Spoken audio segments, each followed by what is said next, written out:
Dan pemirsa, untuk informasi terbaru dan lebih lengkap terkait dengan banjir dan longsor di sejumlah wilayah di Jawa Barat, kita sudah terhubung dengan Kepala Pelaksana BPBD Jawa Barat, Teten Ali Bulku Angkun, melalui sambungan virtual. Ya, selamat sore, Pak Teten.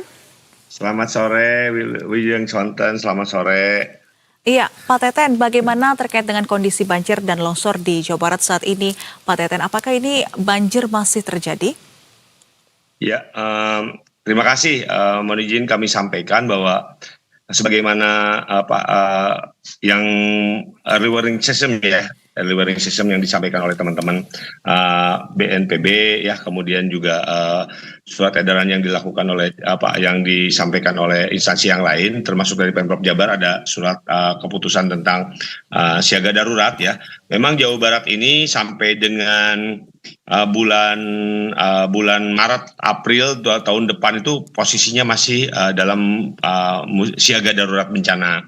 Artinya kita harus bersiaga. Nah, dalam beberapa bulan ini perlu kami sampaikan terlebih dahulu bahwa Jawa Barat ini mengalami 2 kali puncak musim hujan. Yang pertama di bulan Desember, tentunya sebagaimana yang disampaikan oleh teman-teman BMKG bahwa ini akan terjadi hujan intensitas yang sangat tinggi gitu. Ada puncak musim hujan di bulan Desember, kemudian di bulan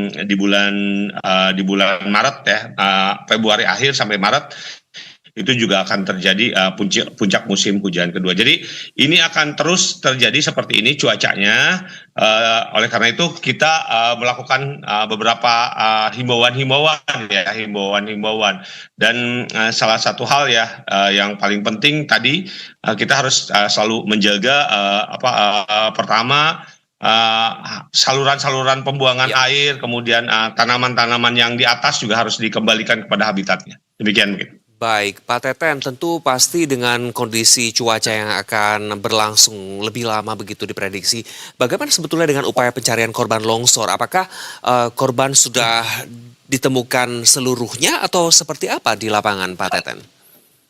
Hari ini yang luka-luka ya, yang luka-luka kemarin sudah dirujuk 1 orang, sudah dirujuk. Yang 3 orang ini dalam proses karena kita juga tadi teman-teman Basarnas merekomendasikan bahwa ini kita harus ada kehati-hatian karena masih ada mata air tadi seperti yang disampaikan oleh Pak Bupati, mata air yang sumber mata air yang baru, dan situasi di sana memang tanahnya itu relatif relatif cukup membuat tantangan gitu ya, berbahaya. Nah, situasi ini yang menjadikan tim kita gitu ya, tim SAR gabungan antara Basarnas, kemudian BPBD provinsi dan BPBD kabupaten kota yang disupport oleh teman-teman TNI Polri, ini kita berhati-hati. Kita sudah mengecek titik-titik lokasi yang kemungkinan dari korban itu sendiri. Kita coba menggunakan manual ya, karena kalau menggunakan alat berat juga itu terlalu berisiko sebenarnya. Oke, jadi artinya terkait dengan proses evakuasi ini masih terus dilakukan hingga saat ini begitu, Pak Teten? Iya, dilakukan. Mudah-mudahan ada kabar baik segera mendapatkan kabar baik dari teman-teman kami, bisa melakukan evakuasi terhadap diduga korban gitu ya, diduga korban yang tertimbun, demikian. Ada berapa Pak terkait dengan informasi orang hilang itu? 3 orang, 1 laki-laki dan 2 perempuan, yang 1 lansia ya, 60 tahun. Baik, Pak Teten, sebetulnya apa saja yang terdampak akibat bencana longsor dan banjir di Jawa Barat saat ini, Pak? Tentu dari kerugian dari jumlah infrastruktur misalnya dan juga rumah-rumah warga. Ya, memang dampak bencana itu luar biasa ya. Sampai dengan di bulan ini saja bencana di Jawa Barat itu sekitar 31 bencana ya. Bulan ini di bulan Desember ya, baru tanggal 5 nih. Kemudian keseluruhan di tahun ini sekitar 1.431. Jumlah kerugiannya cukup besar juga ya. Rusak berat di bulan ini saja rusak berat bangunan ada 21 gitu ya. Rusak beratnya ada 21, kemudian rusak sedangnya ada 73, rusak ringannya 92, dan yang terdampak itu di bulan ini saja sekitar 13 ribuan 13.800. Nah, ini mata pencaharian orang tersebut pasti terganggu jelas-jelas.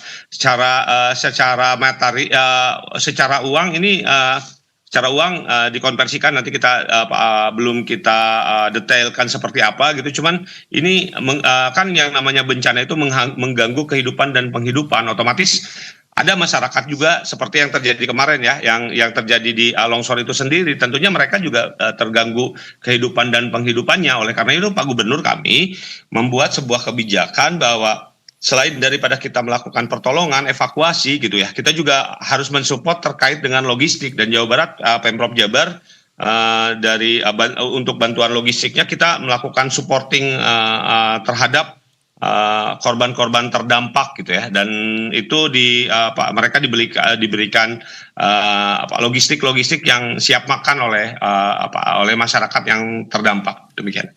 Iya, tentu Pak Teten, kita harapkan pemulihan pasca bencana ini bisa berjalan dengan baik dan juga lancar di sana. Dan mengingat juga seperti Anda katakan bahwa cuaca buruk di Jawa Barat ini masih kemungkinan berlangsung hingga Maret tahun depan. Jadi kita harapkan ini tidak hanya sekedar himbauan, tapi juga ada aksi untuk bisa mengerahkan massa agar nantinya jika terjadi bencana ini bisa meminimalisir terjadinya atau jatuhnya korban. Terima kasih Pak Teten Ali, Kepala Pelaksana BPBD Jawa Barat. Izin saya menyampaikan silakan. mitigasi teman-teman, kesadaran awalnya yang harus kita bangun gitu ya, jangan sampai udah terjadi bencananya aja yang kita ribut sama-sama gitu. Sama-sama. Terima kasih hatur nuhun. Baik, terima kasih Pak Teten, Kepala Pelaksana BPBD Jawa Barat. Selamat melanjutkan aktivitas kembali.